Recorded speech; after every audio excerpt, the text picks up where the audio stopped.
أعوذ بالله من الشيطان الرجيم بسم الله الرحمن الرحيم نحمده نصلي على رسوله الكريم أما بعد فأعوذ بالله من الشيطان الرجيم بسم الله الرحمن الرحيم آج کا عنوان ہے قریظہ کا فتح، رسول اللہ صلی اللہ علیہ وآلہ وسلم کا مدینہ۔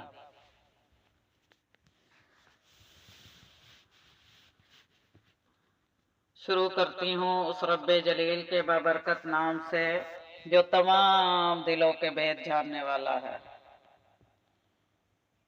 کچھ اشعار کے ساتھ شروع کرتے ہیں جس میں رسول اللہ صلی اللہ علیہ وآلہ وسلم کی سیرت یہ ہے: جلوہ فطرت چشمہ رحمت سیر اطہر ماشاءاللہ، جلوہ فطرت چشمہ رحمت سیرت اطہر ماشاءاللہ، حسن مکمل فیض مسلسل خیر سراسر ماشاءاللہ، سب نے سنا اعلان رسالت تقویٰ ہے معیار فضیلت، یکساں ٹھہرے ابیض و اسود اصغر و احمر ماشاءاللہ، صورت فتح غالب ہو کر داخل مکہ جب ہوئے سرور صلی اللہ علیہ وسلم، ناکے پہ آئے سر کو جھکائے حمد لبوں پر ماشاءاللہ، شانہ قناعت کا ہے شاہد خندق کا ہے ہر ایک مجاہد، ضرب نبی نے فتح و ظفر کے کھول دیے در ماشاءاللہ، مونس و ہمدم ذکر خدا ہے معرفت حق سرمایہ ہے، شوق ہے مرکب صبر رضا ہے شان پیغمبر ماشاءاللہ، جلوہ فطرت جلوہ چشمہ رحمت سیرت اطہر ماشاءاللہ، حسن مکمل فیض مسلسل خیر سراسر ماشاءاللہ۔ اس میں اللہ تعالیٰ ہی کے موت اور حیات کے خالق ہیں، موت اور حیات کا مالک۔ طوفان الاقصی، پہلی جنگ عظیم کے بعد یہودیوں کا بہت برا حال تھا، لاکھوں مارے گئے تھے اور لاکھوں در بدر تھے۔ اللہ تعالیٰ نے ان پر ذلت اور مسکینت کی جو مہر مستقل لگا دی ہے، اس کے اثرات وقتاً فوقتاً ظاہر ہوتے رہتے ہیں۔ قرآن مجید کی سورۃ بقرہ میں یہودیوں کے حالات کھل کر بتا رہی ہے، اور اس میں اس بات کا واضح اشارہ ہے کہ یہودیوں کے ساتھ مسلمانوں کا مسئلہ قرب قیامت تک رہے گا۔ یہ بھی قرآن مجید کا معجزہ ہے، ورنہ بہت سی قوتیں دنیا میں ختم ہو گئی۔ اللہ تعالیٰ کے علم اور فیصلے میں تھا کہ یہودیوں نے قرب قیامت تک باقی رہنا ہے، اور ان کی مسلمانوں کے ساتھ عداوت اور دشمنی بہت دیر تک بہت دور تک چلے گی۔ تو اس لیے قرآن مجید میں یہودیوں کے احوال بہت مفصل بیان ہوئے ہیں، مسلمانوں کو ان سے نمٹنے کے طریقے سکھلائے اور بتائے ہیں، اور یہودیوں کی روحانی بیماریوں کو تفصیل سے بیان کیا گیا ہے تاکہ مسلمان ان بیماریوں سے بچیں، کیونکہ یہ بیماریاں کسی بھی محبوب قوم کو مغضوب قوم بنا دیتی ہیں۔ یہودی ہمیشہ تھوڑے ہوتے ہیں، مگر اپنی سرکشی اور سازشی طبیعت کی وجہ سے اسلام اور انسانیت کے لیے ہمیشہ مسئلہ بنے رہتے ہیں۔ پہلی جنگ عظیم کے بعد جب یہودی بری طرح سے متاثر ہوئے تو ان کو دوبارہ جمع ہونے کے لیے کسی زمین اور خطے کی ضرورت تھی۔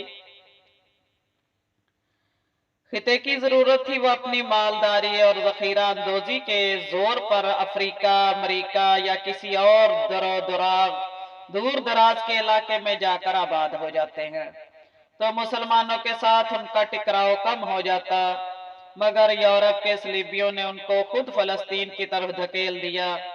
مذہبی طور پر یہودی بھی اس علاقے کو پسند کرتے تھے، اور خلافت عثمانیہ کے زمانے اس علاقے میں جگہ لینے کی کئی بار کوشش کر چکے تھے، مگر عثمانی خلفاء اور سلاطین نے ان کو اس مقدس سرزمین سے ہمیشہ دور رکھا۔ اور واضح کر دیا کہ وہ انہیں کسی بھی قیمت پر ایک چپا زمین کا بھی اس علاقے میں نہیں دیں گے۔ ادھر یورپ کے مسیحی اور ان یہودیوں کو اپنے ساتھ نہیں رکھنا چاہتے تھے۔ وہ جانتے تھے کہ یہ جہاں بھی رہتے ہیں وہ اپنی شرارتوں اور سازشوں سے باز نہیں آئیں گے۔ دوسری طرف صلیبیوں میں قائم ایک صہیونی تحریک کا مقصد یہ تھا کہ مشرق وسطی میں مسلمانوں کو دبانے اور ان کے وسائل پر قبضہ کرنے کے لیے ایک یہودی ریاست یہاں قائم کر دی جائے اور اسے آگے رکھ کر پوری مشرق وسطی کے مسلمانوں کو دبایا جائے اور ان کے وسائل پر قبضہ کیا جائے۔ فلسطین میں نکبہ یعنی بڑی مصیبت کہا جاتا ہے جو فلسطینی مسلمانوں پر ڈھائی گئی تھی۔ سن 1967 کی عرب اسرائیل جنگ کے بعد اسرائیل کو مزید طاقت اور وسعت مل گئی اور فلسطینی جو اس سرزمین کے اصل مالک ہیں مزید محدود کر دیے گئے۔ یہ داستان بہت مفصل اور بے حد المناک ہے۔ فی الحال اتنا خلاصہ ہے کہ یہودیوں کی بد نصیبی، یہودی اگر دنیا میں کسی اور جگہ آباد ہو جاتے، مثلا افریقہ یا لاطینی امریکہ جیسے دور اور پسماندہ بر اعظم میں کوئی ملک خرید لیتے تو شاید دنیا پر ان کے قبضے کا خواب کافی حد تک کچھ عرصہ کے لیے پورا ہو جاتا، مگر ان کی بد نصیبی کہ انہوں نے ایسی جگہ آباد ہونے کے لیے چنی جس میں مسلمانوں کا قبلہ اول ہے۔ مسجد اقصی ہر مسلمانوں کے دل میں بستی ہے اور یہ علاقہ مسلمانوں کے لیے ہمیشہ بہت حساس کا نوعیت کا رہا ہے۔ سن 1999 میں جب یہ صلیبیوں نے مسجد اقصی اور القدس پر قبضہ کر لیا تھا تو پورے عالم اسلام میں شدید غم و غصے کے جذبات کی لہر دوڑی۔ بڑے بڑے فقہاء اور محدثین اور اولیاء اکرام نے مسجد اقصی کی آزادی کو اپنی زندگی کا اہم مشن بنا لیا۔ مساجد، مدارس اور خانقاہوں میں ذکر اللہ کے بعد اسی بات کی دعوت چلتی تھی کہ مسجد اقصی کو آزاد کرانا ہے۔ مسلمان خواتین نے ایک ایک گھر تک اس درد اور دعوت کو پہنچایا اور وہ اپنے بچوں کو لوریاں میں مسجد اقصی کی آزادی کا درد سنانے لگی۔ اہل دل مسلمان حکمرانوں نے رات دن کا فرق مٹا دیا، کئی نے تو اپنا کھانا پینا تک بے حد محدود کر دیا۔ آپ حضرات نور الدین جہانگیر رحمت اللہ علیہ کے حالات زندگی پڑھیں تو ان کے درد کڑن محنت اور فکر کو دیکھ کر حیران رہ جائیں گے کہ مسجد اقصی کی جدائی کے یہ 88 سال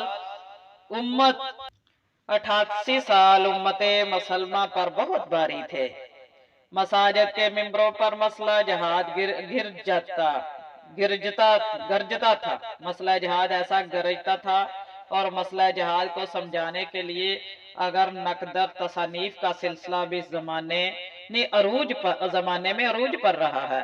بلاخر امت مسلمہ کی آہیں عرش پر قبول ہوئی اور مسجد اقصی کی آزادی کو اپنی زندگی سے زیادہ قیمتی سمجھنے والے سلطان صلاح الدین ایوبی رحمت اللہ علیہ کے نام سعادت کا قرعہ نکل آیا۔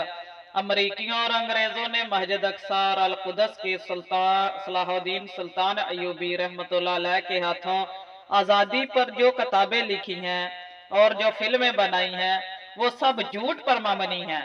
حقیقت یہ ہے کہ صلیبیوں نے اس شہر کو بچانے کی پوری کوشش کی۔